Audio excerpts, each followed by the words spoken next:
ನಮಸ್ಕಾರ. ನೀವು ನೋಡ್ತಾ ಇದ್ದೀರಾ ಶ್ರೀ ಮಾರಿಕಾಂಬಾ ಡಿಜಿಟಲ್ ಟಿವಿ. ನಾನು ಶ್ವೇತಾ ಶೇಟ್.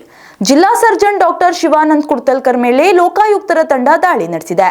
ರೋಗಿಗಳ ಹಾಸಿಗೆ ಪೂರೈಕೆಗೆ ಸಂಬಂಧಿಸಿದ ಟೆಂಡರ್ನಲ್ಲಿ ಕಮಿಷನ್ ಪಡೆಯುವಾಗ ಅವರು ರೆಡ್ ಹ್ಯಾಂಡ್ ಆಗಿ ಸಿಕ್ಕಿಬಿದ್ದಿದ್ದಾರೆ.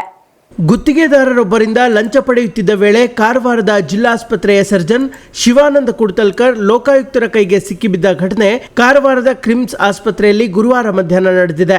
ಡಾಕ್ಟರ್ ಕುಡ್ತಲ್ಕರ್ ಅಂಕೋಲಾ ಮೂಲದ ಗುತ್ತಿಗೆದಾರ ಮೌಸಿನ್ ಅಹಮದ್ ಶೇಖ್ನಿಂದ 75,000 ರೂಪಾಯಿ ಕಮಿಷನ್ಗೆ ಡಿಮಾಂಡ್ ಮಾಡಿದ್ದರು ಎನ್ನಲಾಗಿದೆ. 20,000 ರೂಪಾಯಿ ಈಗಾಗಲೇ ಪಡೆದಿದ್ದ ವೈದ್ಯರು ಉಳಿದ ಹಣ ತೆಗೆದುಕೊಳ್ಳುವ ವೇಳೆ ರೈಡ್ ಮಾಡಿದ್ದು ಲೋಕಾಯುಕ್ತರ ಕೈಗೆ ಸಿಕ್ಕಿಬಿದ್ದಿದ್ದಾರೆ. ಕಾರವಾರ ಲೋಕಾಯುಕ್ತ ಡಿವೈಎಸ್ಪಿ ಧನ್ಯ ನಾಯಕ್ ನೇತೃತ್ವದಲ್ಲಿ ಈ ದಾಳಿ ನಡೆಸಲಾಗಿದೆ.